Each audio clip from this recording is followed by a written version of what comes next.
Good afternoon, everybody. Thank you for being here, those who are present at the Râșnov Film Festival, and thank you those who are going to watch us through Facebook, through the different channels that this panel is going to be broadcasted. And of course, a lot of thanks to our panelists, both those present here and those who are going to join us online. My name is Alina Inayeh. I run the Bucharest office of the German Marshall Fund, and I have the wonderful pleasure of being the moderator of what I think and hope is going to be a very lively discussion about a subject which is very dear and near to us, at least here in Romania, which is the Black Sea. I will introduce the panelists very shortly. But before this, I do want to answer the question which probably some of you have in mind, which is why is the Black Sea a hot issue now when Afghanistan is actually the one which is boiling and is getting hotter and hotter. This is one of the issues which we are going to explore together with our panelists. What is the impact of everything that is happening in and around Afghanistan on the Black Sea? What is the obvious connection otherwise between the Black Sea and Afghanistan? Is there a red line which could be drawn between the two of them, not to mention Mediterranean, to throw it in the mix as well? As I mentioned earlier, to discuss the depth and width of the Black Sea, we have four wonderful panelists. Those present here on the stage are Suat Kilinoglu, who will discuss the Turkish point of view with a very personal take on it, on everything that is going on, as I was saying in the Black Sea. Also joining us online, we have Iulia Joja, whom I cannot yet see on the screen, but I hope she's actually online, and Stefan Meister. And to my right here, we have Mihai, and I forgot your last name, so you can help me with that. Mihai Pintiliuc, who is going to talk from a Romanian perspective. Hi, Iulia, I can see you. I cannot see Stefan, though. Stefan, are you with us? Anyway, I will start with Iulia, not only because she's the farthest from here, she's in Washington joining us from across the Atlantic, but also because Iulia has very recently published an article, yet another article, I should say, about the Black Sea and everything that is happening in the region. Iulia, very briefly, very shortly, not only judging from your article point of view, but also in the view of everything that is going on to the east of us, to put it this way. Why is the Black Sea still a hot issue?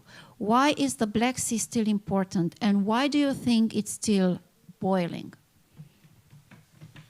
Thank you, Alina. Good to see you and good to see everyone. I'm happy to be here yet another year where I cannot join in person, but glad to be able to join from Washington, D.C.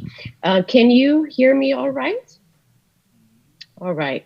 I don't know to what article Alina is referring. We can talk about that later. I'm currently working on an article and I'm keen to discuss that. Alina mentioned that earlier in the context of the current catastrophe really that is going on in Afghanistan. What does that mean for our region as well, the Black Sea, and for the wider world in terms of Western commitment to problematic regions and where we can go from here. But drilling down for a second, as Alina suggested, on the Black Sea, indeed, it's been getting hotter, as we all know, over the last years. Militarily, over the last year particularly, since I've joined you last year in Râșnov, we've seen the Russian military buildup at the beginning of the year without a palpable defense response from NATO. And over the last year, we have also seen in the Black Sea, in the larger Black Sea region, another military conflict, Nagorno-Karabakh II, which has meant newly set international borders and yet another deployment of Russian military with the West standing by. But I would say that the Black Sea has not just militarily become a more challenging environment, but also politically a lot has been going on in the last year. The Russian military buildup from earlier this year has also been accompanied by increasingly successful political pressure on all of Europe and the transatlantic space from the Russian side. And on the US side, President Biden has indeed, for instance, participated in the Romanian organized Bucharest 9 discussions on the Black Sea in light of the military buildup. But on the other side has also lifted sanctions on Nord Stream 2, which will lead to $2 to $3 billion annual losses for Ukraine in the next years. The US presidential delegation to the current ongoing Crimea platform has also not been an encouraging sign in the absence of relevant high-level participation. And then regionally, we've seen countries stepping up with mixed results so far. Romania has increasingly and recently pushed for more EU on frozen conflicts and has some important achievements in the relationship, the bilateral relationship with the US, but this actually precedes the Biden administration.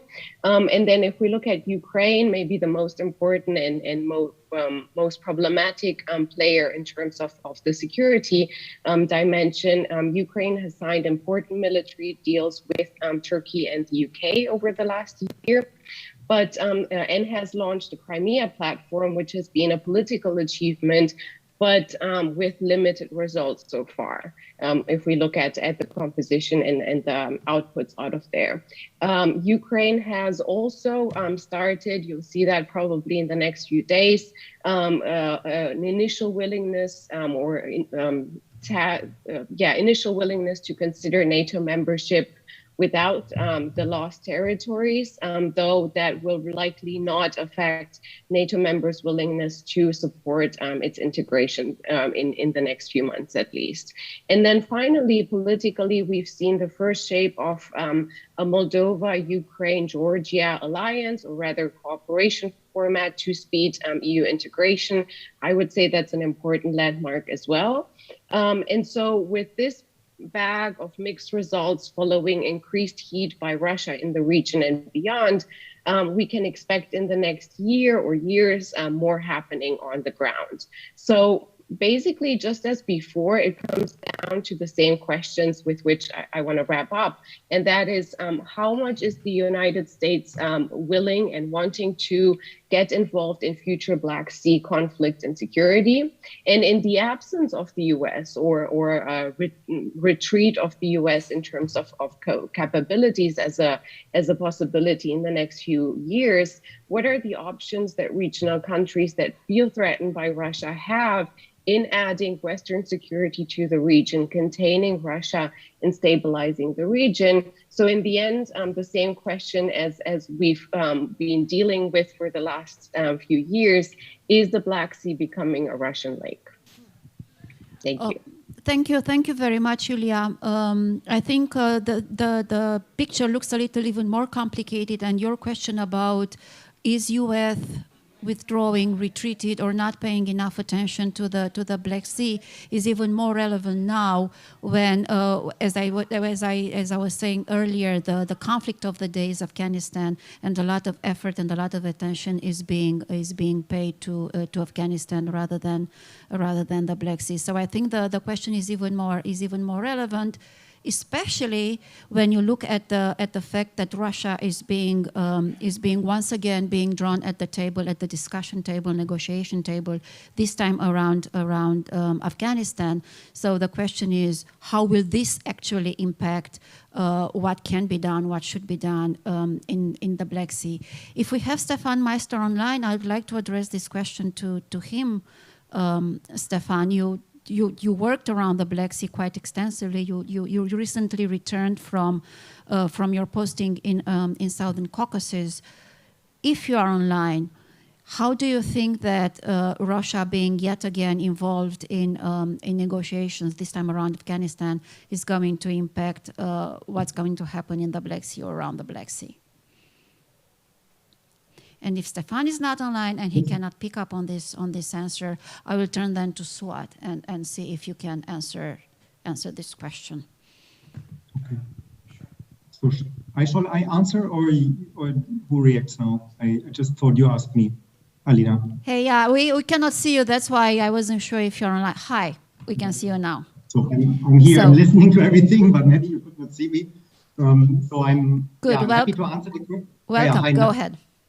Yeah, thanks a lot. And initially I wanted to come to the festival, but I've just moved from Tbilisi to Berlin back. So from Heinrich Böll Foundation, South Caucasus to the German Council on Foreign Relations. And I was just not able to travel in this time. So I'm unfortunately only online, but maybe hopefully next year there will be this opportunity. If the pandemic let us go somewhere also next year.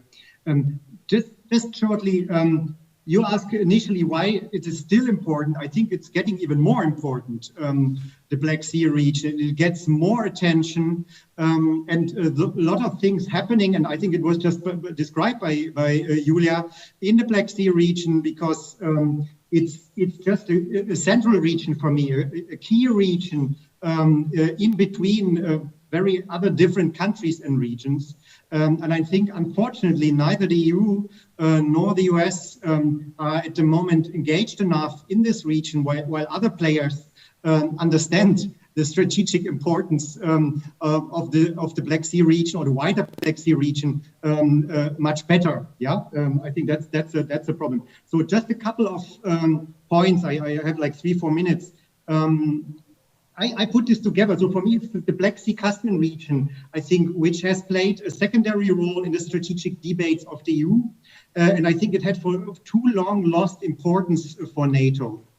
It is first of all Russia's annexation of Crimea and its military build-up, as it was mentioned in the Black Sea region, including its importance for Russia's intervention in Syria, which has brought more attention to the region. So it's more coming external players into the region and using this region or doing military build-up, which raises our attention. Yeah, I think it's very typical for the West at the moment.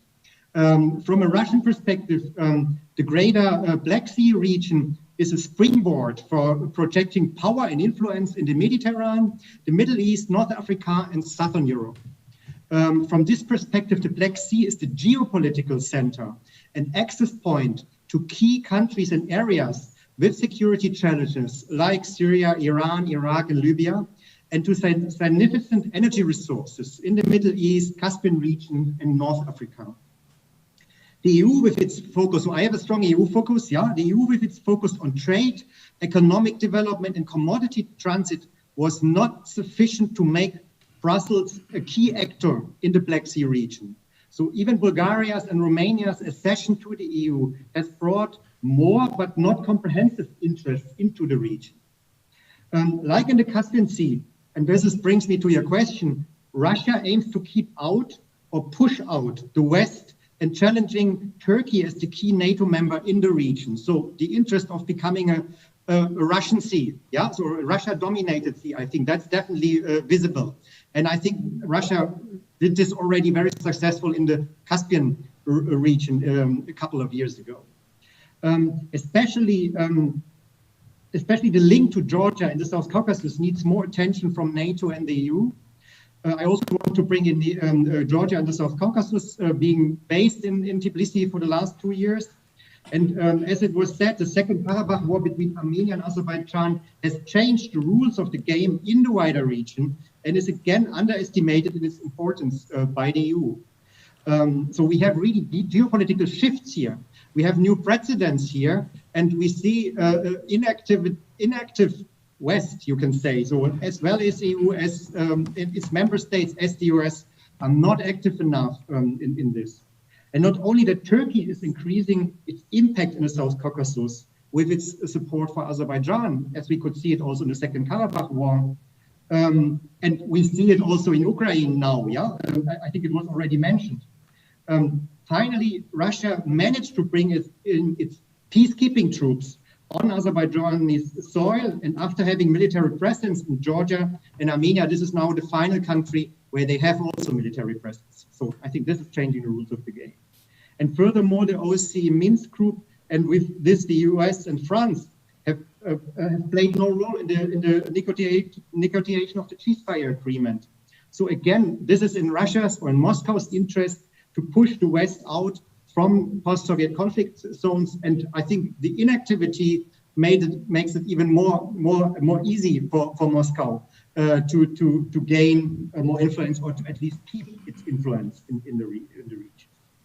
And just coming back finally to Georgia, I think the democratic backsliding in Georgia, visible in the context of the 2020 parliamentary election, and recently the events around the Tbilisi Pride, is also a result of a limited engagement or less engagement of the US in the region, and the crisis in the EU and in the Western democracies in a broader sense. So the attractiveness of this model is decreasing, with a strong impact on those who are forerunners or were forerunners in the democratization in the region. And Georgia is a key state in the South Caucasus on Black Sea security and on connectivity, which is so important also for the EU. But the absence of a membership perspective in EU and NATO makes it easier for local elites to follow their vested interests instead of reforming the country in a sustainable way. And this brings me just to my final sentence. So while Russia and Turkey have a strategy for this key region, the EU and NATO seems to have not. So I think that's the problem. We have actors, regional actors, who have a strategy, who engage more, but we see that EU and the US do not have and are not interested enough in. Thanks. Thank you, Stefan. Both Julia and Stefan mentioned the not enough action, not enough response, if you want, from both NATO and EU. I do want to talk a little bit about NATO, because Julia mentioned very, very clearly that NATO has not responded to the level it should have responded to Russia's military buildup and to Russia's activities in the Black Sea. Mihai Pintiliuc, you work with the Ministry of Defense in Romania, so you are, as we all are, but you're more directly part of NATO, and you know what NATO has been doing in the Black Sea region. Do you agree with that statement that NATO has not done enough, has not responded to the level it should have responded to Russia's military build-up, to the A2AD zone that they are creating in the Black Sea? And if you do agree, what else should have been done? Well, first of all, what I would like to say that everything I say here represents myself. It's just my opinion. It's not a NATO or Minister of Defense official opinion. But I think the problem is more complex than what he just said. As we're looking at the NATO response to what Russia did until now, I think it goes back to what we have since 2016 after the summit. We have the EFP, which is the Enhanced Force present in the north, and we have the TFP, the Tailored Force presence in the south, which covers the Black Sea too. So we have a design tailored to the mission force, which is in north, covering all the northeastern flank of NATO, and we have a mission that's in the southeast, that's covering the southeastern flank, the eastern flank, and the Black Sea. We can debate if we need to increase presence in the Black Sea. We can talk about it. But I think what we need to understand is maybe how can we learn to talk to Russia? How can we get to Russia to talk so that Russia understands what we want, and maybe set up the rules of a game we're already talking about in the Black Sea? And when I say that, it's maybe going back to, first of all, NATO Article 5, which is quite simple. A country gets attacked, automatically the other countries come in, and a joint force is set, and we have a swift response from NATO. Is this NATO Article 5 answering to the cyber attack, for instance? All the countries from NATO, like Romania, Bulgaria, Turkey, I don't know, all the NATO's member, 30 right now, are they going to vote yes in their parliament to the response force that's going to be designed for a mission, I don't know, against maybe Russia, let's say? Whether it's in the Black Sea, where it's somewhere, it's a question. The second thing I would like to point out is that what Russia is trying to do, I think, in NATO's eastern flank, is, I think Russia's trying to draw a line. And it sounds like you will not cross this line. This is my area, this is my land, you are not expand NATO further this line anymore. And by doing that, if you look at the NATO's eastern flank, you see conflicts in every country, almost every country that's in this flank. We have a conflict in Ukraine. We have the problems in Moldavia and Transnistria. We have problems in the Black Sea. We have Crimea. We have Georgia, Abkhazia, and so on. So I think this is how Russia is building its deterrence. Now, the question I have for everybody here is it worth it to fight a deterrence with another deterrence? Because what NATO is doing right now is a deterrence mission. It's either AFP or TLP is still a deterrence. But we are deterring something Russia is doing already. And is it maybe that Russia is a step forward from us? Are we acting too slow, maybe? And this goes back to what I said in the beginning. Is it Article 5 still suitable for what happens today in the Black Sea? I mean, if it's enough, if it covers all the activities that Russia Exactly. is doing, which is, and the military ones are only one of the aspects of Russia's activity. Exactly. Suat, I will turn to you because Turkey is if I say the second most important actor in the Black Sea, maybe you'll get offended. I wouldn't get that far as saying it's the main actor in the Black Sea region, but however, it is the main power, if you want, within NATO around the Black Sea, and yet Turkey is very distracted by various geopolitical and political happenings, events to the south of it, to the east of it now, and inside it. What is actually Turkey hoping to do, trying to accomplish? What is its strategy when it comes to the Black Sea region? Where does it position itself vis-à-vis Russia, at least these days? And is Turkey still reliable as it's been so far when it comes to the Black Sea region and when it comes to NATO? Thank you, Alina. If this panel would have been taking place 300 years ago, then I would have said yes, it was the most important country on the Black Sea. But that's no longer the case. We all know the Black Sea now is a major contested area by multiple actors, not only literal states, but also defense organizations. But what does Turkey say? Well, first of all, I cannot speak on behalf of Turkey because Turkey is an extremely divided country. What the government does, or what we can. Oh, this is. I thought so. Thank you. Turkey is an extremely divided country, but let's talk about the government's policies. And I think what you said is correct. Unlike in many other areas where Turkey is an ally that some of its alliance partners have difficulty in understanding or have some doubts, in the Black Sea, on the Black Sea file, I think Ankara's policies have been more in line with the alliance's expectations. As has been earlier mentioned, defense cooperation with Ukraine has been robust. This is primarily due to the Crimean situation. We have hundreds of thousands of citizens who are of Crimean Tatar background. They are well organized and they are capable of putting pressure on the government. The Crimean Tatar issue is also a very emotional issue in Turkey, despite the long history. And so Turkey's official policy is in support of Ukrainian territorial integrity and Turkey's most advanced drones that have shown its strength both in the Syrian theater, in the Libyan theater, and recently in Nagorno-Karabakh will also be provided to the Ukrainian defense forces, which is something Moscow did not like at all. I believe what we will see in the coming years, if not decades, is we will continue to see this tension and this search for a balance of power in the Black Sea. For this, for an honorable and acceptable balance of power to emerge, we need to concentrate on building strong defense capabilities and project effective deterrence.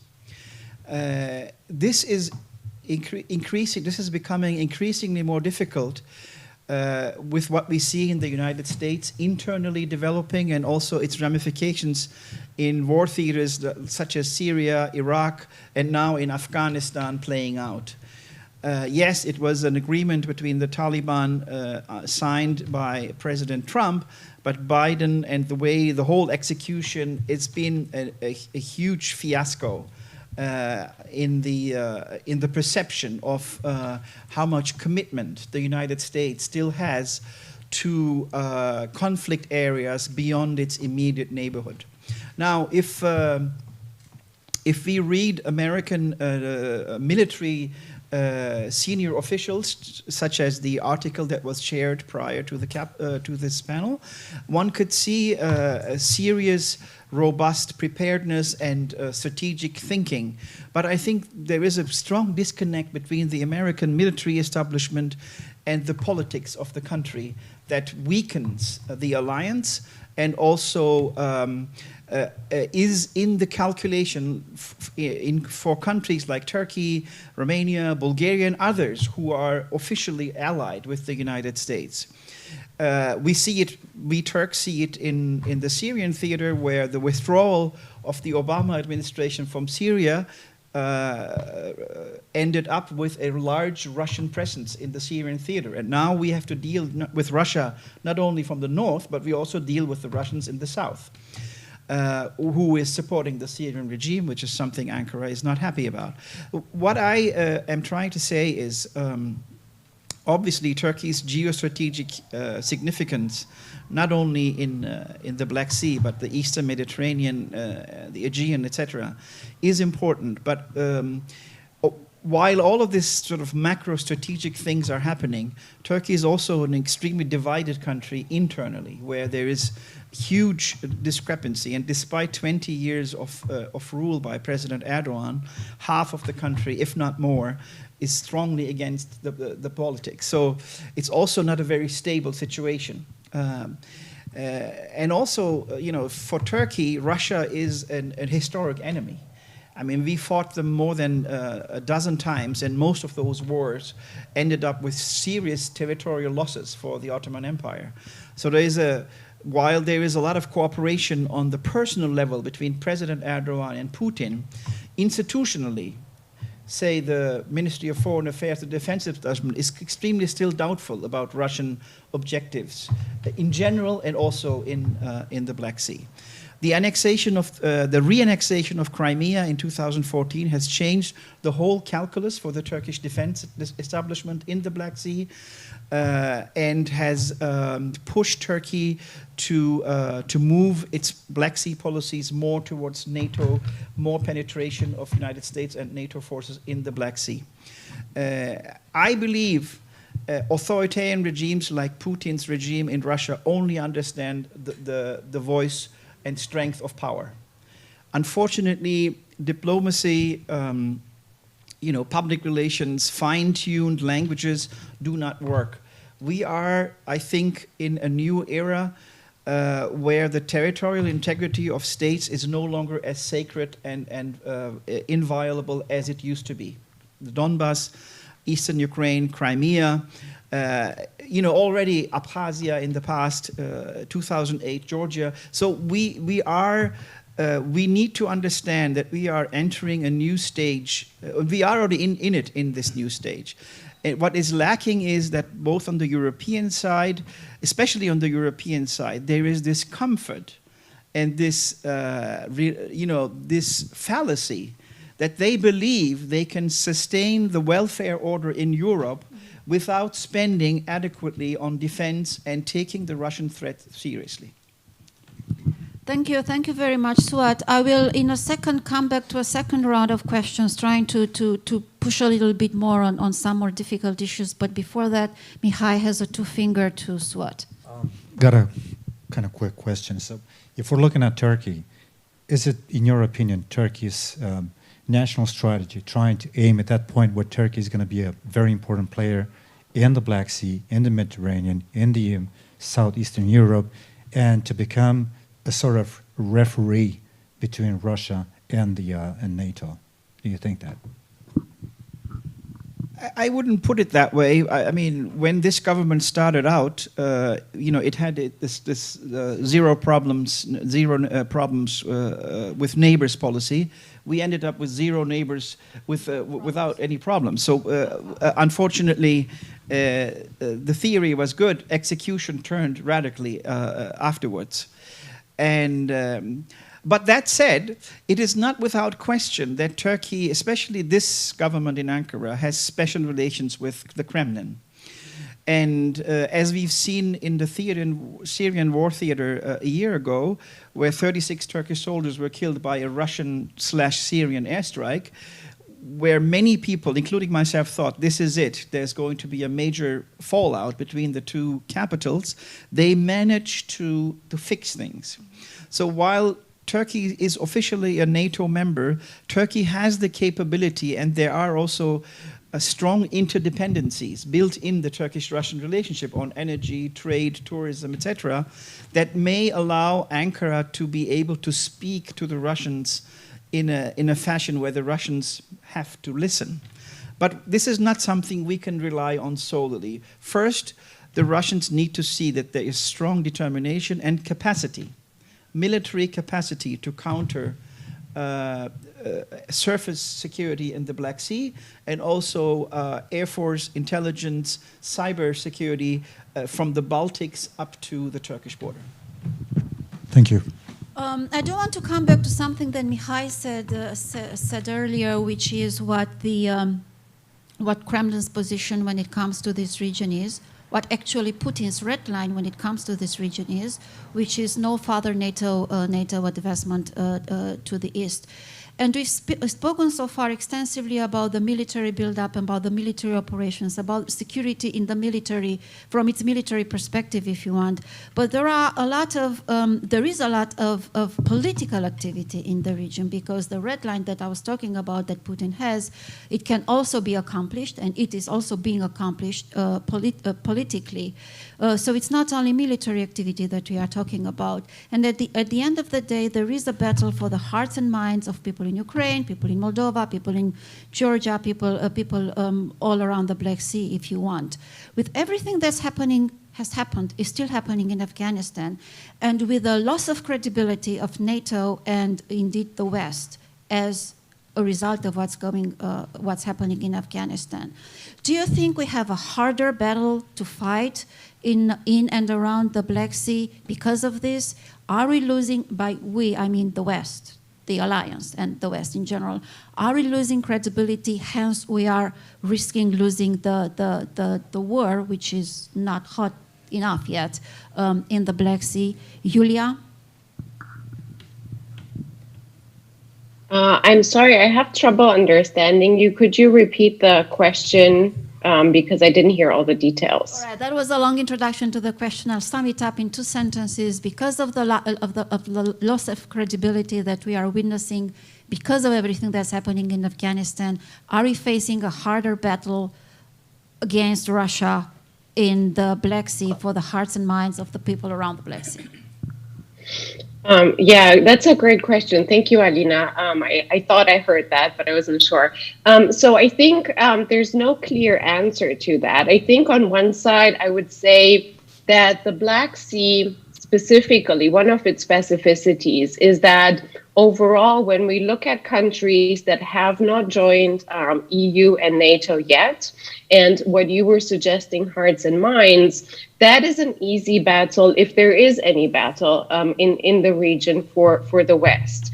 The specificity of the region and overall Eastern Europe is that pro-Americanism is still a thing in this region, unlike in many other regions. So it's not a matter of whether the Ukrainians, the majority of them, or the Georgians, the majority of them, the overwhelming majority, or even when we look at Moldova, who's constitutionally neutral and doesn't want to join NATO, but the Moldovan public, how much they are pro-Western overall, that is something that is unique to the region, and I think it's one of our strengths if we look at the region. Now, there is certainly a matter of credibility in terms of the West itself the West itself, and how much it is willing to do for integrating these regions and these countries into its community. We know from the Russian side that there's always been red lines. These red lines are moving depending on what Putin suggests today or tomorrow. The other day, he wrote an article in a German major publication about how Ukraine is not a real country. And if you look at the Ukrainian population, they're completely dismissing that because it's the old rhetoric and the old propaganda. It's actually a narrative that is targeted not at Ukraine from Putin's side, but at the West, at decredibilizing the hearts and minds oriented towards the West that we do have in the region. It's not a narrative that the Kremlin and overall Moscow directs to Eastern Europe. And it plays into some tendencies politically in the West, both in Western Europe and in the United States, of considering Eastern Europe as not a priority, as Stefan suggested earlier. And it also plays into what we are currently seeing with Afghanistan, as I think it was highlighted a little bit earlier in our discussion, how the decision to withdraw is not something that is unique to Biden. It is a tendency among political and experts, some of them here in DC, that focus on, if you want to call it, isolationism or retrenchment, hard realist lines in which smaller countries, smaller democracies matter less, alliances matter less. The United States is looking to invest mostly in territorial defense, so that's the East Coast and the West Coast. It's focusing on China also in a very narrow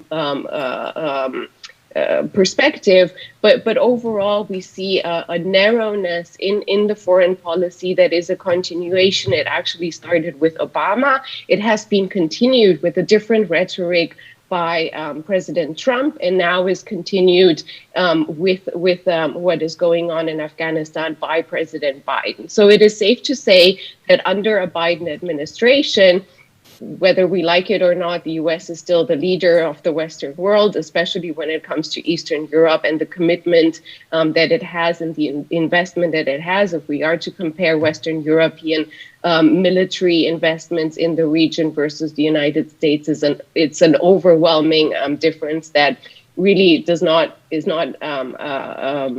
valuable as a comparison. So if we are to look at the United States and this current administration, the signs earlier than anyone would have expected, in more dramatic ways than anyone would have expected, are suggesting that we are dealing with the United States that is retrenching, that is becoming more isolationist and more narrow in its alliances. When we look at the Biden rhetoric of reviving the transatlantic relationship, that does not refer, as we've seen now, including with the Crimea platform, that does not include a focus on Eastern Europe. And then also we have a Biden administration that is a Democratic administration, and in Eastern Europe we have a long history of knowing that when Democrats are in power, there's less focus on the military. That is important when we look at regions like the Black Sea and the Baltic Sea.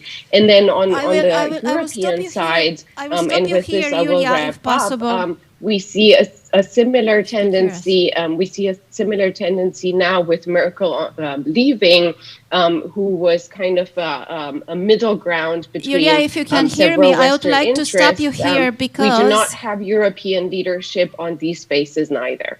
Yeah, well, thank you, Iulia. I was trying to stop you when you mentioned Merkel leaving, because actually that was the next question that I wanted to address to Stefan.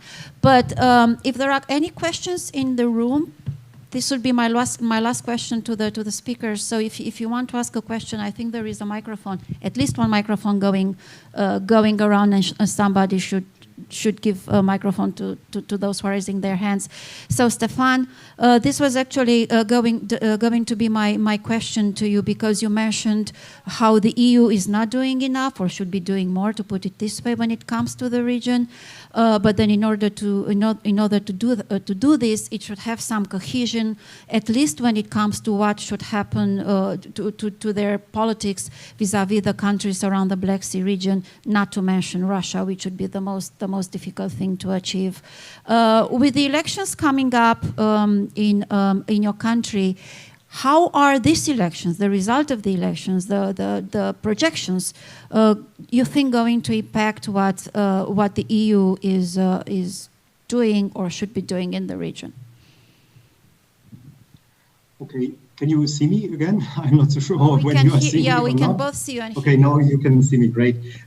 Just to add 2 or 3 points to what Julia said, and then I will just answer to your question. I will speak long. So I think I completely agree. I think we have this US isolationism, and I think this has a major impact on the whole world. Yeah, and I think Afghanistan is just an expression of it, and it will impact also on the post-Soviet region very much, because the US was the key security partner for many countries in this region, despite lacking a NATO membership. But I think the second side, and I think Julia also mentioned this, but I just wanted to make this also strong, is the domestic crisis of the West. Yeah, it is Russia meddling into our domestic issues with its propaganda quite successfully. It is the growing anti-Americanism, which we not only have in Germany but also in many other EU countries, and it's somehow also losing our society on a maybe more proactive approach towards this region. So there is no support in European societies for membership perspective and for more engagement in our neighborhood, despite all the challenges we face and the price we will have to pay for non-engagement in this region. And I think for me the second point here is on this domestic crisis, that we are losing attractiveness. Yeah, the Western, the so-called Western, or the liberal democratic model is losing its attractiveness, and countries like Georgia maybe even have to think about how to balance Russia. So if it's not the US or the EU anymore, then it's maybe Turkey or China. Yeah, so, and I think this is really a major question which emerges if there is not enough Western offers engagement, and even the model is waning somehow. There is also a kind of rethink in terms of balancing Russia with other countries who provide a different also governance model. Yeah, so, and I think that's a major issue for me. So coming to your question, what is the impact of the German election?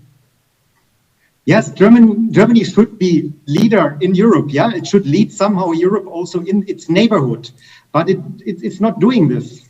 Yeah, so it had okay, Angela Merkel was really a key player in the EU. She was the person respected by Mr. Putin, but she could not prevent any kind of intervention, yeah, of Russian intervention. And Germany in the end is too weak to balance Russia. It's not seen as a security actor also by Russia, and Russia increasingly tries to weaken Germany successfully as a leader in Europe. And I think Nord Stream 2 is for me one key element of dividing the EU, dividing transatlantic relations, and weakening also the prestige and the legitimacy of Germany as a leader in Europe. Yeah, and I think that's quite successful, and it happened under Angela Merkel. If we see the options for successors of her, I think the first thing for me is they will be much less have experience in foreign policy. They will need time to work into the topics. They understand, there's nobody who understands Russia and Mr. Putin as well as it is doing Ms. Merkel with her Eastern German background. So I don't see anybody who really has an understanding of how to deal with Putin and also has this respect to develop or to build up this respect, yeah, by Putin, to negotiate with him. But I at least I expect if we have a Green Party participation in this government, I think there will be a more tough approach, at least rhetorically, on Russia. But I don't see these major shifts in the German policy. It's a consensus-oriented political system. It's a society who is not supporting any kind of membership perspective. It's not interested in any military interventions. And also the Green Party will not shift fundamentally this German approach. We will have a French election next year, which is maybe even more challenging in terms of who will follow Macron if he's not staying. And I just see a Europe which is dealing even more with itself, and leaders who have to grow up, before they can compete maybe with persons like Mr. Putin. Thank you, Stefan. So we already have 2 questions, if I saw correctly. 3, 4. Okay, let's start with the first one. Okay, can you hear me? Yeah. Okay, actually I have 2 questions. My name is Irod Roxana. I'm a student at International Relations and European Studies at SNSPA Bucharest. And I just wanted to ask regarding to Turkey, that is undoubtedly a regional power, but I would ask like regional power, I don't think in Europe, because its interest doesn't seem more focused on the Middle East, especially in the last decade or more, rather than Europe, with small exception of maybe Albania and the Kosovo region. Like, what interest does Turkey has in Europe specifically? And the second question, what impact have international alliances, but not those that are specifically targeted to security on the security of the Black Sea region? I was thinking specifically here at the 3 Seas Alliance, that is more focused on economic and digital and intelligence areas than security, but could it have also a security impact? Thank you. So what, do you want to take the Turkey question? Well, that's a very good question. I think, as I said at the beginning, Turkey is a very extremely divided country. While there are many pro-European people, the current government is not. The Syrian war since 2011 has consumed all of the oxygen out of the Turkish foreign policy establishment. And it is correct that Turkey's attention is much more geared towards the Middle East. But also, as we saw, the activism in Nagorno-Karabakh and also Libya, Eastern Mediterranean. So Mr. Erdogan plays on a number of fronts at the same time. But that doesn't mean that the Black Sea region is neglected or that the European dimension doesn't matter. 52% of Turkish exports are still going to European markets. The economic situation is very much tied to European investment into Turkey. So it's a mixed bag. Who of the speakers want to address the question about alliances which are not military, if they have an impact on security? Iulia, would that be? I'm happy to talk about 3 Cs briefly, because I think I heard the question like that. Just very briefly, I think when we look at the 3 Cs initiative in itself, it's a very interesting example, because it is in its narrative constructed to be, particularly in Bucharest, to be non-security. But when you look at the priorities of the 3 Cs initiative, first of all, they are security priorities. They are critical infrastructure, digitalization. All of these things have long time ago become part of our security and are vital parts. It's not just the military. Indeed, 3 Cs initiative has nothing to do with the military, but the other relevant aspects of security. And then the other point is the 3 Cs initiative here in Washington, D.C. is perceived in a very specific way. The investment that was pledged under the Trump administration, under Secretary of State Pompeo. So there's a big asterisk in terms of to what extent this will continue as a pledge under the Biden administration. That is not a certainty, at least at this number, 1 billion of an investment from the U.S. side. But it is seen here in Washington as a security initiative for the region in 2 ways. First of all, to compensate for the lack of sufficient investment in critical infrastructure and others from the EU side. That's an interesting aspect. So to compensate for the EU's difference in between Western and Eastern Europe in terms of investment. And then second of all, it is clearly perceived here as an initiative that the United States invests in to counter China in the region. This is how it is constructed in terms of narrative, and this is how it is also constructed in terms of actions on the ground. Particularly, we've seen this very aggressively under the Trump administration over particularly the last 2 years of the Trump administration, how Secretary of State Pompeo traveled repeatedly to countries like Hungary, Slovakia, Romania, Bulgaria, Poland, not necessarily traveling to all of them, but making major investments with them and major deals that are part of this initiative, of the larger initiative, whether it comes to nuclear power, civilian nuclear power or critical infrastructure. These investments have been targeted in countering counter offers that existed on the ground by China and to deter China from investing into the region as an alternative to the West. So in that sense, the 3Cs initiative is a very interesting initiative. We'll see how much it is being continued through the push of the United States and Eastern Europe. We will see also what shape it takes, because there has been increasing pressure from member states and outside of member states. It's now limited just to EU member countries.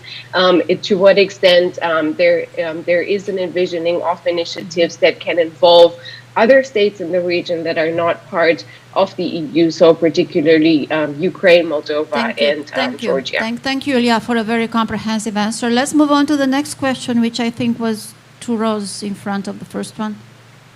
Or, Rufin, you go ahead. Well, do you hear me? Yeah, thank you very much. My name is Rufin Zamfir. I'm from Global Focus Center, so I'm sort of part of the organizers for the festival. My question is as follows.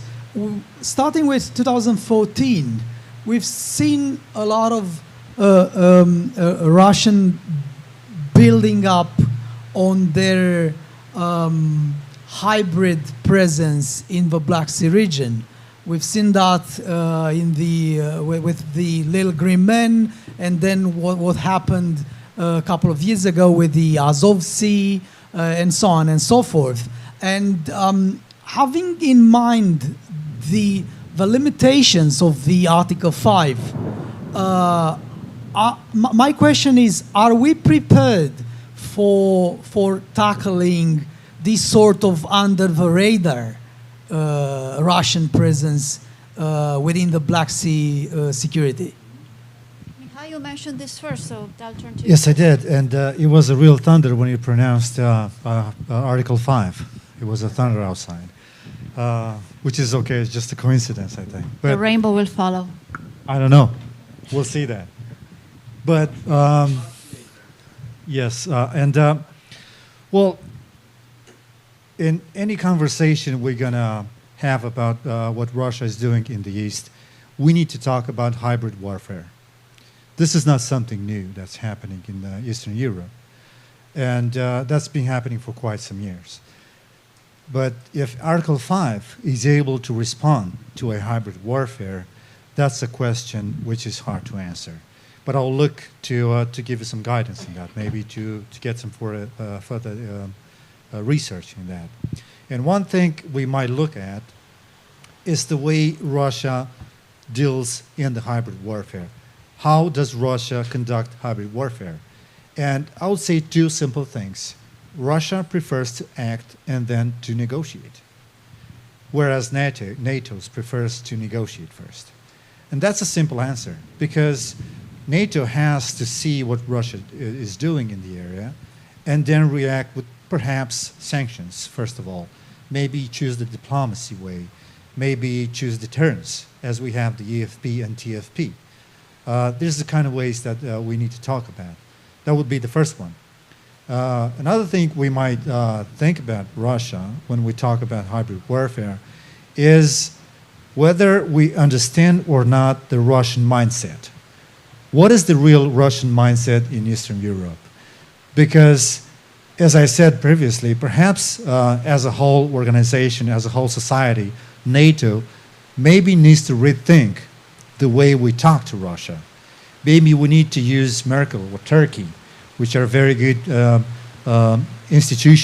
countries that understand Russia, and use them more in this dialogue with Russia, and set up the chessboard better as we did until now. That will be things we need to look at when we think about hybrid warfare. If Article 5 is going to be changed, is going to be debated, and if it's going to be is going to come up with a different statement in NATO, that still need to be waited until I know someone's going to take a decision. But from my perspective, this is just personal thing. I think fighting hybrid warfare, it does not involve only conventional forces. We need to think about forces that have the ability to tackle hybrid warfare.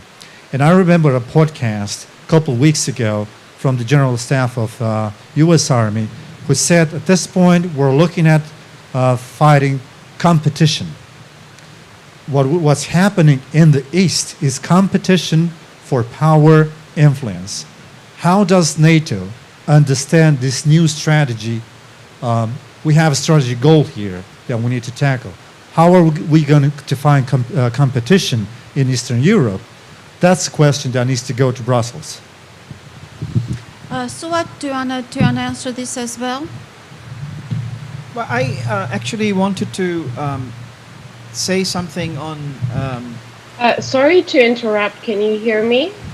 Yeah. We can hear you, but yeah, we can hear you. Yes, I just wanted to say there's someone speaking next to the microphone where we are, so we cannot hear the panel. If we can sort that out, because there's... All right, now it works. Thank you. What I wanted to say is, I think many people in the West underestimate what the example of the annexation of Crimea, of trying to change the border of Ukraine, sets for other countries who may have irredentist ideas around its neighborhood. I can say from my own country, President Erdogan is now much more comfortable projecting military force in Libya, Eastern Mediterranean, etc., because he knows he can get away with it. Russia got away with it. So the inviolability of borders is no longer really in effect. The Germans enjoy prosperity and welfare and may not be interested in investing in their military for historic reasons. But I'm afraid, I think Eastern Europeans should be as vigilant as the Poles are, who from history have learned how detrimental it can be if you're not prepared to fight back. Talk to the Finns, talk to the Swedes. You learn. And I think I also do not blame countries who have doubts about the United States coming to its support if and when, like Georgia 2008, basically the United States chose to ignore. I mean, they did a few things, but basically Russia got away with what happened in 2008. Abkhazia became what it is right now. So I think what I'm trying to say is people who care about the Black Sea, about Eastern Europe, should not underestimate what turning a blind eye or tolerating incidents such as the Crimea, Donbass, the Eastern Ukraine, etc., may allow other political actors to do in the future and may have a strong impact on Eastern Europe and Europe itself. We haven't talked about migration, illegal migration. 4 million Syrians in Turkey, and every day tens of thousands of Afghans arriving in Turkey. Frontex and a wall on the Greek border is not going to solve it. Maybe I should stop here. It's raining. Start the storm. But I think what, if I may say so, I think what Rufin was referring to as well. Wow. I think what Rufin was referring to as well was the disinformation, was the propaganda that is coming out of Russia, the interference and the meddling in the economic life and social and political life of societies. So not only, once again, the military build-up. I don't know if Iulia and Stefan, you can hear us. There is a pretty strong storm here. It actually pours rain. But if you want to say something, we'll do our best to hear you. Maybe I just add a couple of words to this. So I think I just want to make maybe 3 points which are somehow linked, and I will also come to this question. I think for me what is crucial is this competition about, first of all, the connectivity and norms and standards, where the Black Sea is playing really a crucial role, and where, for instance, the EU is still a major actor. And it is also linked for me with the Green Deal of the EU, which creates opportunities also for the Eastern Partnership countries and the Black Sea region, but it will also change the energy relations with countries like Russia. And I think it's really crucial to bring Eastern Partnership countries into this major shift, what the Green Deal will do with our energy systems and our economic systems. That's one thing I just wanted to add. Talking about the lack of willingness of our societies to accept environment, to accept modernization also of our armies, and being prepared also for conflict, and maybe sometimes even not only sending peacekeeping. I think this is already a major issue, but also being willing also to intervene somehow. I think for me this is also a lot about our elites, the responsibility of our elites, which are afraid of also talking about these issues, talking about how the world is changing and what is needed also to be a player in our neighborhood. Stefan, I will have to interrupt you because there really is a flood here, and I think we have to do something about the equipment try to save it. Sure. So we are lucky here to sit. That's what I was thinking too.